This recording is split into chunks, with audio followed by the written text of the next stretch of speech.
Welcome to Drawliper channel, and in today's video I'm going to show you how to enable or disable call forwarding in your Samsung Galaxy S24 phone. Now the first thing you have to do is open your phone app. Now from here tap on three dots and then go to settings. From here scroll down and then go to supplementary services and give it a moment, and then tap on call forwarding, then go to always forward. Now from here you can type the number that you want to set for call forwarding. Also, if you want to select number from your contact list, then just tap on this icon.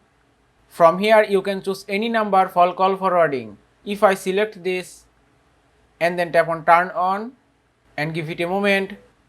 Now if you tap on always forward again, here you can see call forward option is enabled to this number. Also, if you want to disable call forward option, then just tap on turn off and then tap on always forward option.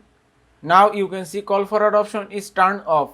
And that is how you can enable or disable call forwarding in your Samsung Galaxy S24 phone. I hope this video was helpful. If it was, please give it a thumbs up and don't forget to subscribe.